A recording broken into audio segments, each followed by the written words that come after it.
Welcome to our channel. Today, we're diving into one of the most pivotal moments in world history, the Battle of Adwa. This is the story of how Ethiopia became the first African nation to defeat a European colonial power. In this episode, we'll explore the genesis of the conflict, the immediate causes that led to war, the preparation and execution of the battle itself, and its far-reaching consequences. By the end of this video, you'll understand why Adwa remains a symbol of resistance and hope for Black oppressed peoples everywhere. In 1885, European powers gathered at the Berlin Conference to carve up Africa. This meeting formalized the rules for European colonization, driven by greed, competition, and the belief in white supremacy. About 13 European countries and USA participated in the conference, among which the prominent are Germany, UK, France, Belgium, Italy, Spain, and Portugal had their share from Africa, while the rest 7 countries, including USA and Russia, didn't get a share. During this time, Ethiopia stood as one of the few independent nations on the continent, including part of Eritrea as part of its territory. However, the scramble for resources and land would soon threaten Ethiopia's sovereignty. The conference set the stage for intense rivalry among European nations, each vying for control over Africa's vast riches. One critical event that shaped Ethiopia's role in this period was the Mahdist uprising in Sudan. This rebellion posed a significant threat to British and Egyptian interests in the region. To address this crisis, Britain, Egypt, and Ethiopia signed the Hewitt Treaty in 1884. Under this agreement, Ethiopia agreed to assist in evacuating besieged Egyptian garrisons through the port of Massawa. In return, there were promises regarding Ethiopian access to the port, and Bogos, currently in Eritrea, was handed to Ethiopia. However, once the evacuation was complete, the British handed Massawa to Italy, a move that violated the treaty and signaled the beginning of tensions between Ethiopia and Italy. The betrayal was as a result of the Berlin Conference that put white supremacy at its center over African countries. Italy's presence in the Horn of Africa began subtly, but grew increasingly aggressive. In 1869, the Italian navigation company Rubitino purchased land in Assab from the local sultanates Hassan ben Ahmed and Ibrahim ben Ahmed, 2 brothers. By 1882, these private acquisitions were transferred to the Italian government, setting the stage for formal colonization.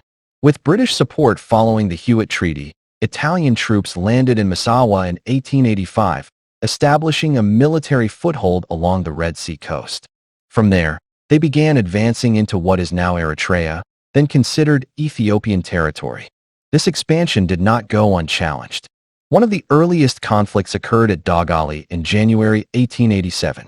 Ras Alula Angaida, the governor of Tigray under Emperor Yohannes IV, confronted Italian forces attempting to consolidate their position near Massawa. Despite being outnumbered, Ras Alula's troops decisively defeated the Italians, eradicating nearly an entire battalion. News of this victory shocked Italy and marked the first major clash between Ethiopian and Italian forces. Tensions between Ethiopia and Italy reached a boiling point with the signing of the Treaty of Wuchal in 1889. This document contained a crucial discrepancy between its Italian and Amharic versions. While the Italian version declared Ethiopia a protectorate, the Amharic version made no such claim. When Emperor Menelik II discovered this deception, he rejected the treaty outright, leading to escalating hostilities. Italy's desire to establish a protectorate over Ethiopia clashed directly with Menelik II's determination to preserve his country's independence. For Menelik, the treaty represented more than just a diplomatic disagreement. It was an affront to Ethiopia's sovereignty and dignity. Meanwhile, Count Pietro Antonelli, representing Italy, tried to intimidate Menelik with threats of war. But it was Empress Taytu Betul who delivered a powerful response. I am a woman, I don't want war, but I would rather fight and die than be enslaved by surrendering my country to foreigners. Count Antonelli, go. Let's meet on the war front. Throughout Ethiopia, rallying the people to resist Italian aggression. With diplomacy exhausted, Emperor Menelik II issued a stirring call to arms in September 1895. His message resonated deeply with Ethiopians from all walks of life, uniting them in defense of their homeland. Menelik reminded his people of God's blessings upon Ethiopia, emphasizing that death was preferable to submission to foreign rule. He called upon those with strength to contribute their might, and those without strength to offer their sorrow for their children, wives, and faith. Menelik's proclamation was nothing short of revolutionary. It transformed ordinary farmers into warriors overnight, creating a massive army composed of diverse ethnic groups united under a single cause. By October, tens of thousands of Ethiopians had rallied to their emperor's banner, armed with whatever weapons they could muster, from modern rifles to traditional spears and shields. Their motivation was clear: defend their land, their culture, and their freedom at all costs. The Menelik's call word by word. By God's grace, He has until now destroyed our enemies, expanded our territory, and allowed me to live. I have also, by God's grace, ruled until now. Even if I die from now on, I do not grieve for my death, for death comes to all. Moreover, God has never shamed me, nor do I doubt that He will shame me now. Now, an enemy who destroys our country and changes our religion has crossed the sea that God designated for us. I have watched the destruction of my country's cattle and the suffering of my people, and I have remained silent until now. But now, they have begun to dig into our land like moles. But now, with God's help, I will not surrender my country to them. People of my country, I do not believe I have wronged you in the past, and you have not offended me. Those of you who have strength, help me with your strength. Those of you who do not have strength, help me with your sorrow for your children, your wives, and your faith. But those of you who remain idle, you will quarrel with me later, and I will not leave you. By Saint Mary, I will have no intercessor for this. My campaign is in October, so people of Shua, I will meet you in Merilu by the middle of October.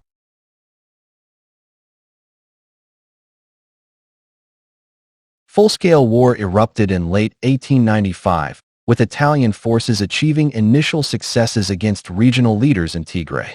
At Kodet, Sanaf, and Debre Ayla, Italian brigades pushed deeper into Ethiopian territory, forcing local warlords to retreat. General Orest Baratieri, commanding the Italian army, believed he could quickly subdue Ethiopia and annex its northern provinces. He even declared that Tigray province was annexed to Eritrean colony. However, his optimism proved premature. The tide turned dramatically at Amba Alajai on December 7, 1895. Here, Ras Makoen led a combined force of Shiwan and Tigrayan warriors against Major Pietro Toselli's Italian garrison. Outnumbered and outmaneuvered, the Italians suffered heavy casualties, including the death of Major Toselli himself. Only a small contingent managed to escape, retreating to Mekelle under the command of General Giuseppe Aramondi. This victory bolstered Ethiopian morale and demonstrated the effectiveness of their decentralized military strategy. Following the defeat at Amba Alajai, Italian forces fortified an old church above the town of Mekelle, preparing for a prolonged defense. General Giuseppe Aramondi left a small garrison of approximately 1,150 Ascaris and 200 Italians there, commanded by Major Giuseppe Galliano, while taking the bulk of his troops to Adigrat, where General Orest Baratieri was concentrating the Italian army.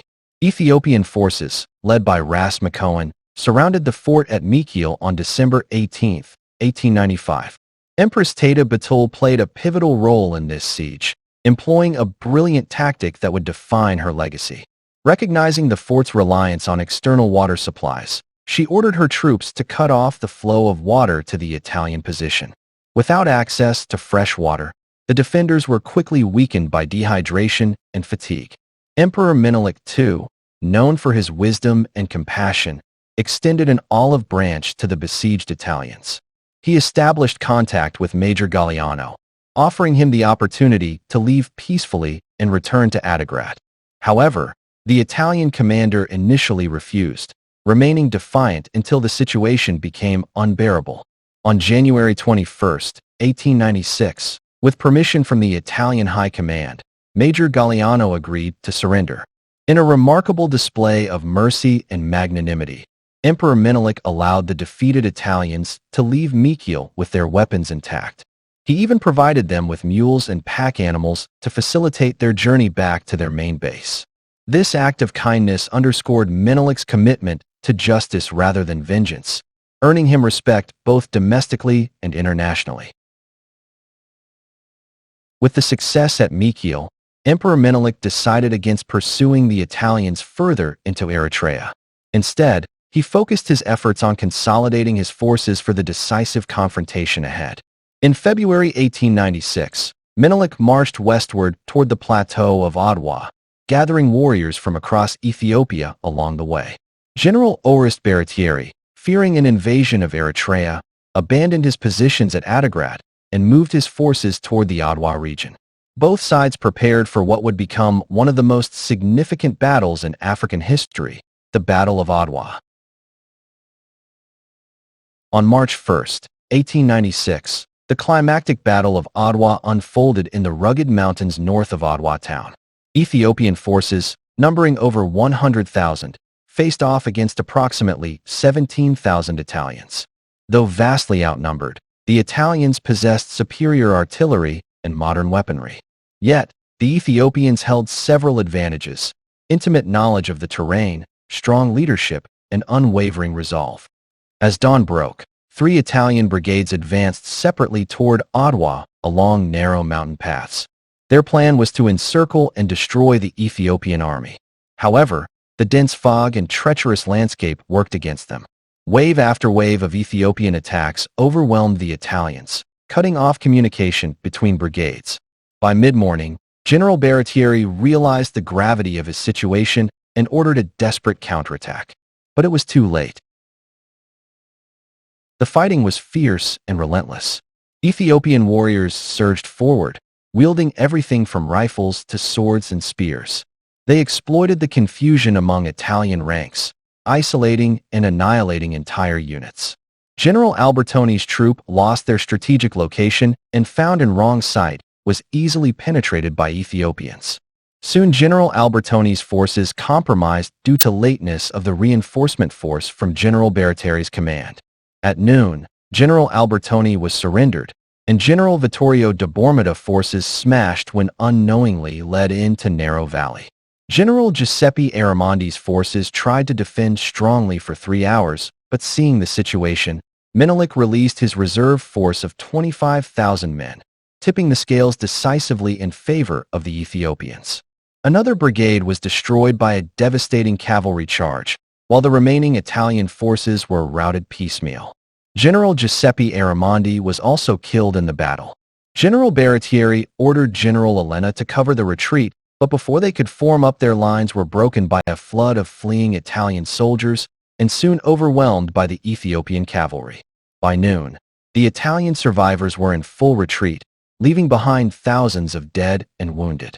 Among the fallen were 261 officers, including the 2 generals, 2,918 white soldiers, and nearly 2,000 Eritrean askaris. Over 1,800 Italians and 1,000 askaris were taken prisoner, while the Ethiopians captured 11,000 rifles and all of the Italian artillery. The scale of the defeat stunned Europe and shattered the myth of European invincibility. News of the defeat sent shockwaves through Europe. In Italy, public outrage forced Prime Minister Francesco Crispi to resign. Demonstrations erupted in major cities, demanding accountability for the disaster. Young Italians protested, saying, "Viva Menelik." Imagine white youngsters who were brought up by white supremacy theory back in 1896, praising the black Menelik in their hometown. Across the continent, newspapers reported on the surprising defeat of a European power by an African army. Some expressed grudging respect for Ethiopian military prowess, while others downplayed the significance of the victory due to prevailing racial biases. Beyond Europe, the impact of Adwa reverberated globally. Britain and France quickly established diplomatic relations with Ethiopia, recognizing its status as a sovereign nation. For Africans and people of color worldwide, the victory served as a beacon of hope and inspiration. It proved that resistance to colonial domination was possible and that African forces could achieve greatness on the world stage.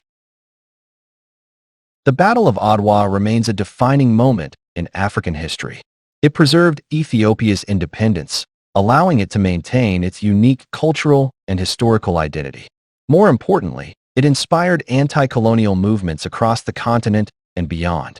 Leaders like Marcus Garvey and Kwame Nkrumah and Mandela cited Adwa as a source of inspiration in their struggles for liberation. In the heart of Africa, Ethiopia stands as a beacon of unstoppable progress and unyielding sovereignty.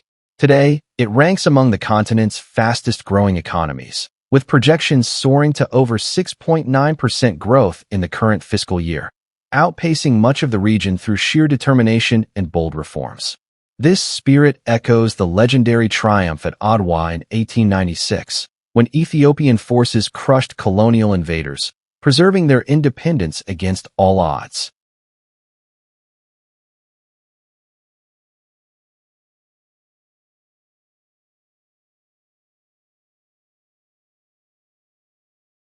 Now, Ethiopia has achieved what many call the second victory of Adwa, the completion and inauguration of the Grand Ethiopian Renaissance Dam, Africa's largest hydroelectric project, built entirely with domestic resources, ingenuity, and crowdfunding from millions of citizens, defying international pressures and lending bans orchestrated by downstream rivals. This monumental feat symbolizes that Africa can forge its own path to development, harnessing its rivers and talents without reliance on Western aid or approval.